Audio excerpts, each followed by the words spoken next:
Boa noite, irmãos. Sejam todos bem-vindos à casa do nosso Papai do Céu. E que o Espírito Santo venha compartilhar a mensagem conosco, né? Somos apenas os instrumentos. Que Deus possa nos abençoar. Irmãos, aquele que puder, abra suas Bíblias em Êxodo 20 e versículo 8.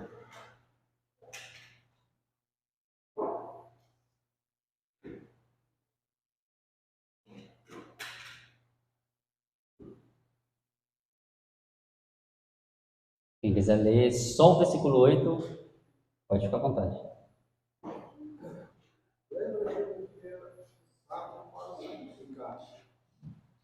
Amém. Essa semana eu estava estudando Profetas e Reis, da nossa irmã White, aí observando como o povo de Deus sempre que Deus chega e transmite uma mensagem, essa mensagem aos poucos ela vai ficando mais, como é que se pode dizer, mais assim, ofuscada, ela vai perdendo assim aquele valor, né? Vai perdendo, assim, de certa forma as pessoas vão deixando de praticar e vai caindo no esquecimento, né? Aí eu lembrei assim, bom, falar sobre o sábado para os adventistas do sétimo dia é tipo tá chovendo numa molhada, né? Mas a questão é, será que nós estamos santificando o sábado realmente? Ou nós estamos apenas observando o sábado? Esse é o tema que a gente vai ver hoje. Se a gente realmente é um adventista do sétimo dia, ou se a gente apenas diz que é um adventista do sétimo dia por observar o sétimo dia. Porque assim, como a gente já viu antes, nós não devemos entregar a oferta a Deus do jeito que a gente acha que deve, né? A oferta sempre tem que ser do jeito que Deus pediu. Sempre do jeito que Ele pediu. Por isso, como o sábado é um tema de tão grande importância para Deus, eu achei por bem a gente dar mais uma repetidazinha nesse assunto, né? Para que não caia no esquecimento. Porque de repente a gente pensa que está guardando o sábado, mas não está guardando o sábado. E é isso que a gente vai ver. Em 1 Samuel 2:30, a gente já vai começar com a importância desse dia. Veja bem. Santificar o sábado ao Senhor importa em salvação eterna, diz Deus. Aos que me honram, honrarei. Só para você ver, o sábado ele não é um mandamento como qualquer outro. Ele, além de ser um dos 10 mandamentos, ele também é aquele mandamento que carimba, que marca ali a quem você pertence. É como quem tem gado, ou já viu em fazendas, aquela marca que tem no animal para poder diferenciar a quem ela pertence. O sábado é basicamente dessa forma. E por isso ele tem seus critérios da forma correta de ser observado. Porque se a gente não observa da forma como Deus pede, ele não aceita a oferta. Logo a gente vai ser um transgressor, né? Vamos continuar aqui em Êxodo 31:13. Êxodo 31:13. Fala assim, ó. Fala aos filhos de Israel. Quem quiser acompanhar, pode acompanhar. Aqueles que não quiserem acompanhar, vai só ouvindo aí. Fala aos filhos de Israel e orienta-os. Observareis de verdade os meus sábados, porque são um sinal entre mim e vós, em vossas gerações, a fim de que saibais que eu sou Jeová, o Senhor, que vos santifico. Engraçado ele falar, observarei de verdade os meus sábados, né? Mas por que ele falou de verdade? Será que tem uma forma de mentirinha da gente observar o sábado? Bom, se ele falou observarei de verdade, é porque o povo não estavam observando o sábado do jeito que ele pediu, não é? Porque eu observar do jeito que eu acho certo, não é o certo. Eu observar do jeito que diz a palavra, do jeito que Deus pediu, esse é o certo. Por isso ele falou, observai de verdade o meu sábado, porque é um sinal entre mim e vocês. É um sinal, é esse sinal que diferencia a quem vocês pertencem. Por isso, ele falou para observar de verdade. Continuando aqui em Isaías 58, do 12 ao 14, a gente vai ter um pouco de noção do que significa observar o sábado de verdade para Deus. Porque, de repente, o nosso conceito de observação do sábado não é o que Deus está pedindo. Veja só, se desviares o teu pé do sábado e de fazer a tua vontade no meu santo dia, e se chamares ao sábado deleitoso e santo dia do Senhor, digno de honra e o honrares, não seguindo os teus próprios caminhos, nem pretendendo fazer a tua própria vontade, nem falando as tuas próprias palavras. Então te deleitarás no Senhor, e te farei cavalgar sobre as alturas da terra, e te sustentarei com a herança de teu pai Jacó, porque a boca do Senhor disse. Você viu o tanto que é curioso? Nem as nossas próprias palavras nós devemos falar no dia do Senhor. Mas o que seriam as minhas próprias palavras? A gente tem assuntos durante a semana que não são exatamente sobre a palavra de Deus, né? Grupo de amigos, uma reunião, conversa com pessoas, enfim. Vocês sabem do que se trata. Então, esses assuntos que não coincidem com as verdades celestiais, no sábado eles devem ser evitados. A gente deve deixar eles para domingo, segunda-feira, para outro dia da semana. No dia do Senhor, até os assuntos devem ser relacionados às coisas de Deus. Compartilhar o evangelho com alguém, falar do amor de Deus para alguém, estudar, né? Dividir a palavra. E não só isso, todas aquelas outras atividades que a gente faz durante a semana, a gente deve parar com essas atividades no sábado. Por exemplo, parece que é tipo assim uma conspiração. Para quem trabalha autônomo vai entender do que eu estou falando. Quando você tem um dinheiro para receber, o seu patrão deixa para chegar sexta-feira depois do pôr do sol para pagar você, ou então ele passa sábado para pagar você. Quem já passou por esse tipo de acontecimento? Já aconteceu comigo. Mas eu não recebi. Eu falei, não pago hoje e nem recebo. Vamos adiar para outro dia. E isso só acontece uma vez. É tão interessante porque se você deixar passar não, vou deixar passar só essa vez porque Deus não vai se importar não. Até porque meu patrão não sabia. No próximo ele vai vir. No outro também ele vai vir. E vai se repetir tanta vez que você vai acabar achando que não tem mais jeito.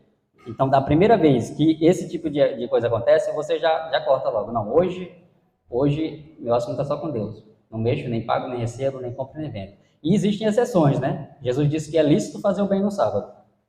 O que seria o bem? Porque, de repente, o bem para mim também pode não ser o bem para Deus.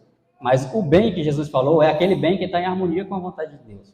Por exemplo, você não pode comprar e nem vender. Mas você pode comprar um remédio para ajudar alguém. Um alimento, pagar um almoço para alguém que está passando fome. Isso não vai transgredir o mandamento.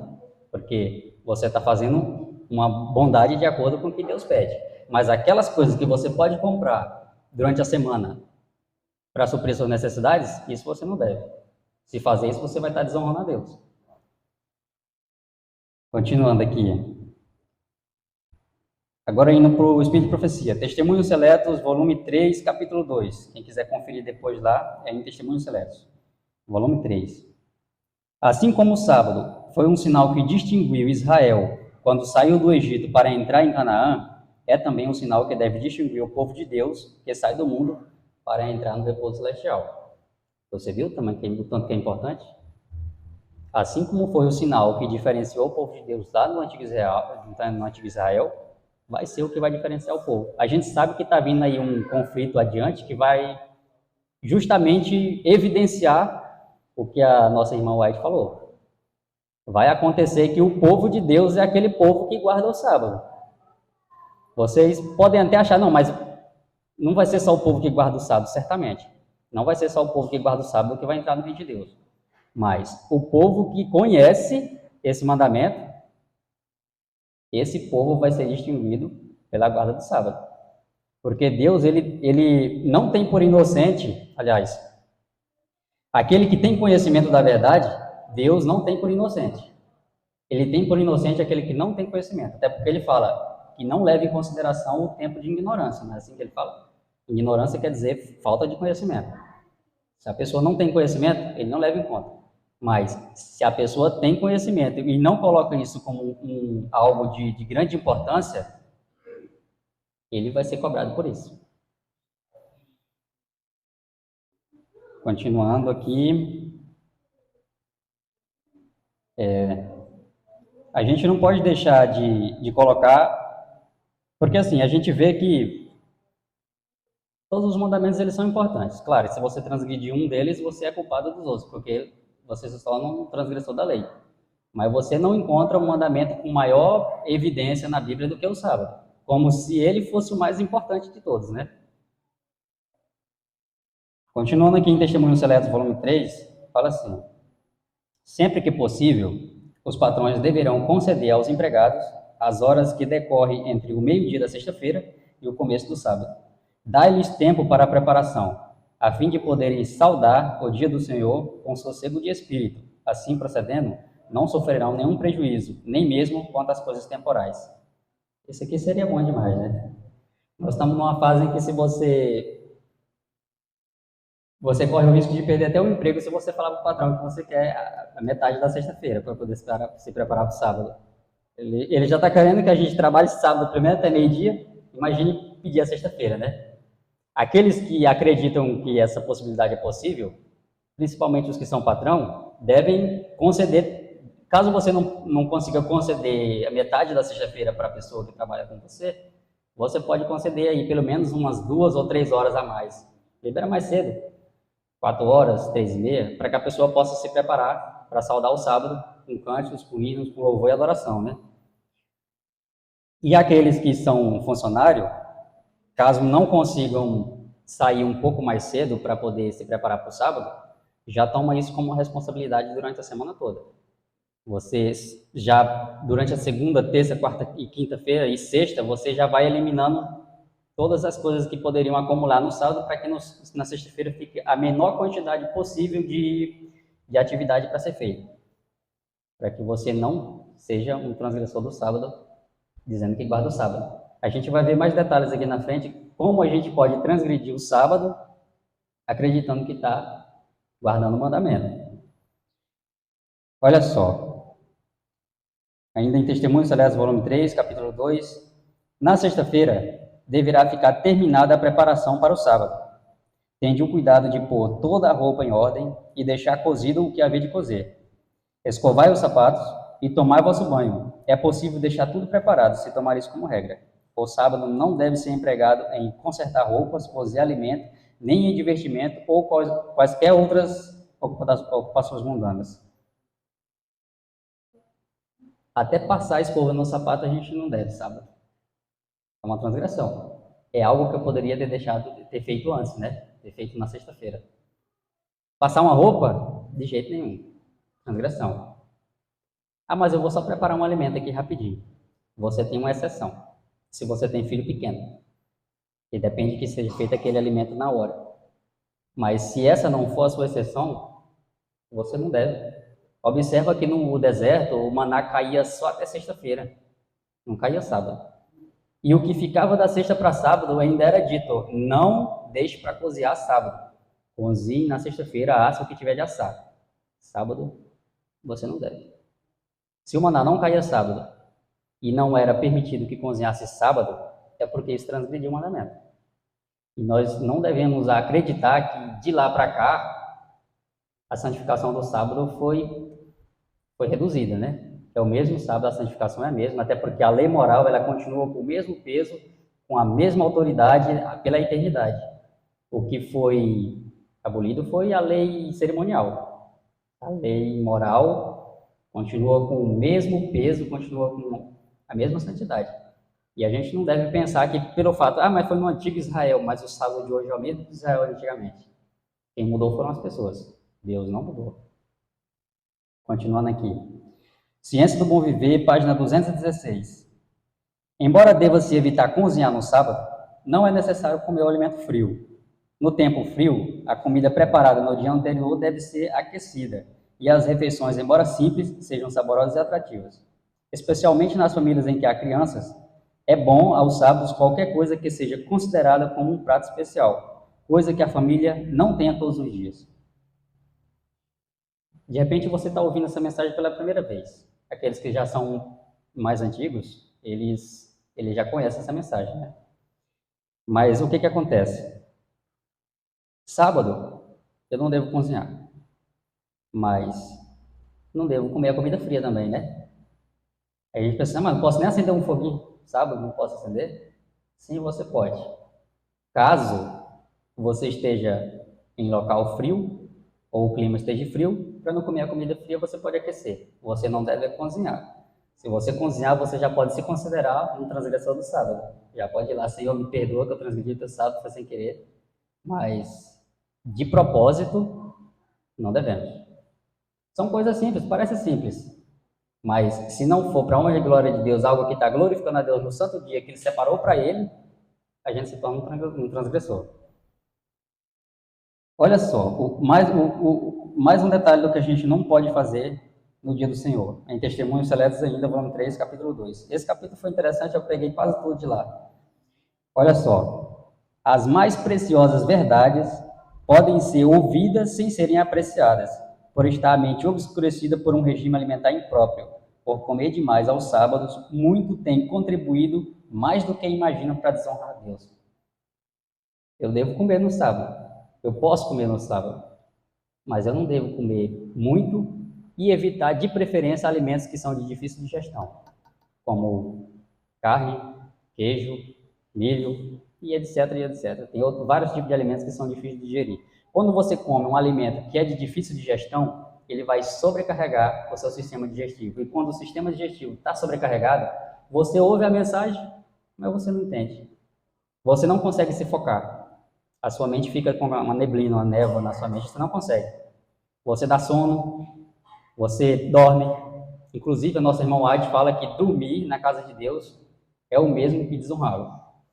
Algo que nós não devemos fazer sob hipótese alguma é dormir na casa do Senhor. Ela ainda coloca um exemplo e fala assim: você dorme no seu trabalho? Ela fala assim: você não dorme, porque você sabe que se você dormir no seu trabalho, o patrão vai demitir você. Então, por que você dorme na presença do Senhor, na casa dele? E a gente comer muito no sábado, ou comer algo que seja indigesto, a gente chega na casa do Senhor e dá sono. A gente vai dormir, mesmo sem querer, mesmo sem ser essa a intenção. Além de você não conseguir se focar na mensagem para compreender a mensagem, você ainda dorme. E isso a gente desonra a Deus. E não queremos desonrá-lo, né? Certamente eu creio que ninguém quer desonrar a Deus, principalmente no santo dia dele. Continuando aqui, Testemunhos Seletos ainda, volume 3. Antes do pôr do sol, todos os membros da família devem reunir-se para estudar a palavra de Deus, cantar e orar. A este respeito, estamos necessitados de uma reforma, porque muitos há que estão sendo remissos. Eu fico imaginando, na época da nossa irmã White, que já tem mais de 108 anos que ela morreu, na época dela, os irmãos já estavam remissos quanto a esse respeito. Já não estavam mais praticando o culto de celebração da chegada do sábado. E hoje eu fico imaginando, rapaz, mas como é que a gente está hoje? Como é que a gente está observando isso? Como é que a gente está se preparando para observar o dia do Senhor? Né? Será que a gente está conseguindo organizar em casa e antes do pôr do sol se preparar, juntar a família, cantar em de louvor, orar, estudar a palavra? Porque se a gente não está fazendo, estamos sendo negligentes. Eu confesso a vocês que até pouco tempo eu também não fazia isso. Eu voltei a fazer. Inclusive, lá em casa, eu convido as pessoas para participar e, por enquanto, só eu estou fazendo o pôr do sol, sozinho. Mas eu não vou deixar de fazer o pôr do sol só porque as pessoas que eu convido não querem participar. Eu vou continuar fazendo. Até porque nós iremos prestar conta diante de Deus, cada um individualmente. Se você sabe o que deve fazer, você conhece a verdade, é o seu dever praticar, mesmo que seja sozinho, mesmo que mais ninguém pratique junto com você. Você vai lá e faz a sua adoração a Deus, oferece a sua oferta a Ele da forma como Ele pediu. Olha só o que diz em Mateus 5, versículo 19. Qualquer, pois, que violar um destes menores mandamentos e assim ensinar aos homens, será chamado menor no reino dos céus. Aquele, porém, que os cumpre e ensina, será chamado grande no reino dos céus. Você viu o tamanho da nossa responsabilidade? O sábado, ele está evidente como um dos mandamentos mais importantes. Não é o único que a gente deve observar. A gente coloca como mais importante, porque se tem algo que me diferencia dos outros, dos demais, então isso é importante, de grande importância. Devemos santificar o sábado da forma como Deus pede. Mas é nosso dever buscar conhecimento sobre as coisas de Deus para que a gente possa transmitir essa mensagem para as pessoas da forma como ela é, sem alterar, sem tirar, sem acrescentar e sem tirar e sem acrescentar. Porque caso mesmo a gente conhecendo a verdade e a gente não levando essa verdade para outras pessoas, a gente acaba se tornando remisso, né? Negligente. Porque a gente conhece, a outra pessoa não conhece e a gente não falou para ela. É por isso que é importante a gente conhecer e ensinar. Eu falo tipo assim, às vezes eu costumo comentar assim: meu sonho era que todos os membros da igreja buscassem um conhecimento bíblico, mesmo como se fossem buscando diamante, tesouro mais precioso de todos. Aí a gente não precisava que alguém viesse falar para a gente, né? Todo mundo já conhecia. Seria perfeito isso. Mas eu acredito que com a ajuda do Espírito Santo, se a gente pedir, implorar a Deus que o Espírito Santo venha fazer com que a gente sirva a Ele da forma como agrada a Ele, essa vontade nasce no coração de cada um e a gente abandona todas as outras distrações e se volta para Deus para fazer a vontade dele. Porque a gente sozinho, a vontade que a gente sente é de ir para os entretenimentos do mundo. É filmes, é animes, é futebol, é várias outras coisas. Porque são agradáveis à matéria, mas não agrada ao espírito. Se o nosso desejo é morar na Canaã Celestial, é nosso dever explorar a palavra de Deus como um tesouro escondido. É para lá que queremos ir? Vamos abandonar todas as outras distrações e entrar na palavra de Deus como a única coisa de importância na nossa vida. Porque se a gente ficar acreditando que essas coisas não são de grande importância, a trombeta toca e a gente fica. E depois que a trombeta tocar, não tem mais arrependimento, nem perdão. É por isso que hoje é o dia que a gente deve buscar conhecimento sobre as coisas de Deus. Que possamos santificar o dia do Senhor da forma como Ele pede. E que o Espírito Santo venha nos dar a força que a gente precisa para abandonar as distrações e adorar o nosso Deus do jeito que Ele pede.